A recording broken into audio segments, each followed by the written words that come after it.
What's up, everybody? This is T1meslayer. Welcome back to episode 5 of our playthrough of Fire Emblem, The Sacred Stones on the Game Boy Advance.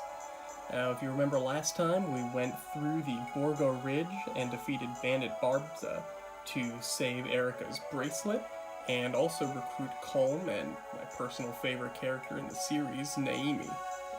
We found out that Seth, Eirika's paladin, is keeping some kind of secret about why the bracelet is important, and then we also saw that the Grado Empire acquired 3 new mysterious generals. So as we continue the search for Ephraim, it seems like the plot is thickening. Now, as you may have noticed, I have a bit of a different camera set up this episode, so let me know what you think about that in the comments below, and while you're at it, maybe like and subscribe, and do all those other things I'm supposed to tell you as a famous gaming YouTuber. Alright, so between episodes, I went through and I arranged some items on our troops. As we've discussed before, in Sacred Stones, the items were actually limited use, and so, especially for a character like Eirika, who started with this rapier, we really have to give her an extra item before that one breaks. But with all that said, we're going to move on to these hot woods here. Now, this mission, I actually thought came a bit later in the timeline of this game. It's been a little while since I've played, but I thought we went to Seraphue first and got our hands on Joshua and, what was her name, the cleric lady. I'm sure we'll get to her eventually, but I don't remember her name off the top of my head. This mission tends to be a fan favorite, though, in my experience, just because it has access to our first couple of mages in the game. Well, technically it's one mage and a monk, but this was a game before they went to a more consistent magic system, which means there's actually a few different magic roles that mages can use. So here we should be unlocking Lute and Arthur. Lute tends to be a favorite character among the series, at least among this game. She was actually one of the first Sacred Stones characters that was introduced in the mobile game Heroes. And also we're going to get Arthur, who he uses a lot of light magic. And as we're going to see in this mission, actually, looks like we're about to find out now, light magic is good against monsters. So monsters are actually a unique thing in Sacred Stones. They don't appear in most of the early Fire Emblem games, and I believe this might be one of, if not the first game to include them, and they'll become much more important later on in games like Fates and Awakening. And actually you see a lot of things carry over from Sacred Stones into those games. It's really the second game ever released in the United States in the Fire Emblem series.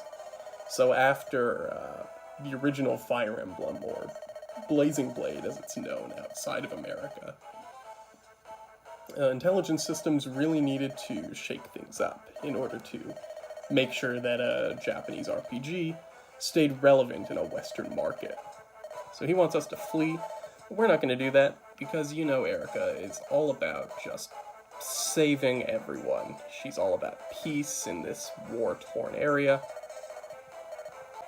Something approaches. Alright, so here's the minor tutorialization in this game that we've seen in a couple of different missions.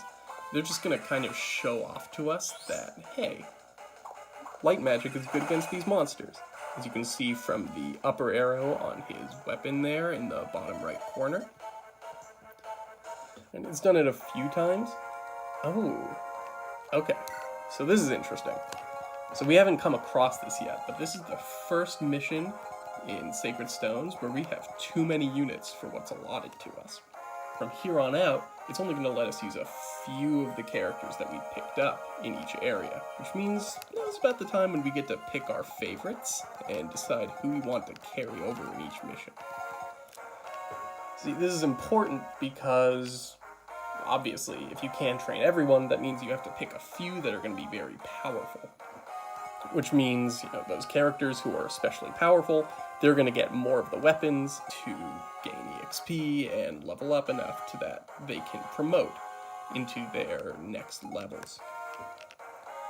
Usually, I tend to pick my units based on what relationships I like, since Sacred Stones is one of the earliest titles in the series to include a relationship mechanic through the support system that also gives these characters additional buffs to their stats. Because of that, I'm obviously going to want Colm and Neimi on the team, but that means we have to get rid of some people. Because we have Ross as an axe user, even though he's weaker, we're going to get rid of his father, Garcia. And I think we also might get rid of Seth. Seth is kind of that early game overpowered unit that the game gives you.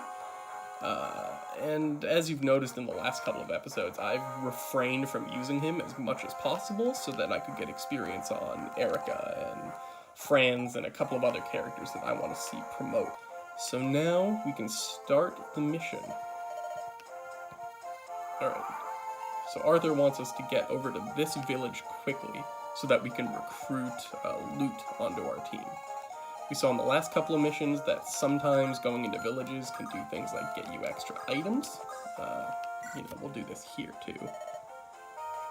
Okay, so he's going to give us an iron axe, and that's also a minor tutorialization where they're basically telling us that there are certain things in the environment that can help us in different ways. So we've seen in the last couple of missions that there are things like mountains and forests that our characters can stand on to get buffs to their defenses, but this is the first area other than breakable walls where they've explained that, yeah, if you cut down this tree, it's going to fall into the river and give you a faster path to the town here.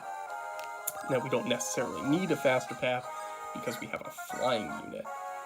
As you can tell here, her hit chance is pretty high compared to the monsters, and she does 7 damage twice, which for a monster with 20 HP is pretty darn good, especially considering the best they can do back is just 1 damage here. And at the same time, we're the only one that gets a crit chance. So I think we are going to go through with this and get a look at this snazzy combat screen again. I've said it a couple of times before, the combat screens here are probably my favorite parts of the game, and just how far they came over 3 games in the GBA series in giving you really solid sprite work graphics. Colm there. I like his sprite a lot. I actually used the thief model from this game as one of the inspirations for the book I'm working on right now. For now, we're just going to get our units in position to block off the approaching monsters from some of our weaker units, like Neimi, because she's an archer. They can only attack from 2 spaces away.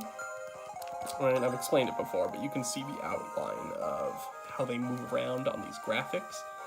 It's pretty succinct, actually. The blues are just where you can move, the reds are the attack distances you can get, and then in the case of Mulder, that green is where he can heal, because that's really all he can do until we promote him.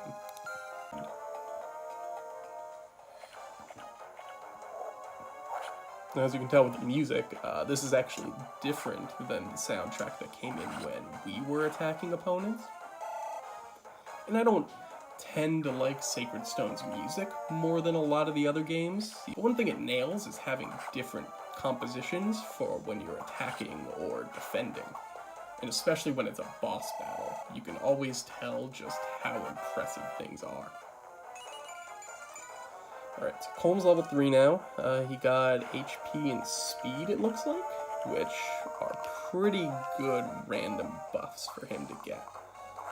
Speed, like I said before, pretty much just affects how often you get the chance to double an attack against an opponent, and obviously the more HP you have, the longer your character is going to live in combat. Pretty much every game in the series has those random stat buffs to them. But this game also has some of the extra things, like units that can promote twice, and it just really emphasizes a lot of the elements like support conversations, and different things like that weren't really present in games before this, which really helped it stand out as a game that you would want to play through multiple times in order to see different things. Support conversations are especially a big example for me, just because I always like seeing the different conversations and relationships that can come up. But I'm also kind of a hypocrite in that case, because I tend to fall in love with different pairings, and I'll tend to just do the same ones over and over again, even though there's technically more dialogue to see. Like, Colm and Neimi, as I've kind of said before, are probably one of my favorite pairings in the series, and so I always pair them together. As you probably noticed at the end of the last turn, we got some reinforcements coming in from the upper left and from the right over here. So I'm kind of rearranging my troops a little bit to put them in a position where we can sort of route these reinforcements, try to get them out of the way, since really the whole point of this mission is just to eliminate every enemy on screen, which means that the more enemies they put in, the more work we have to do. So again, I'm kind of trying to block off Neimi a little bit here, and take out some of these opponents with Franz and Colm. A lot of these missions are pretty easy at this point still. I wouldn't say it gets very hard until we hit the point where we start to reunite with Ephraim, which is, I want to say, 2 or 3 missions away. For now, we're still focusing a lot on just upgrading our units as much as we can through the story missions that we have available, because we haven't unlocked the, what's it called? The Tower of Volney, I want to say?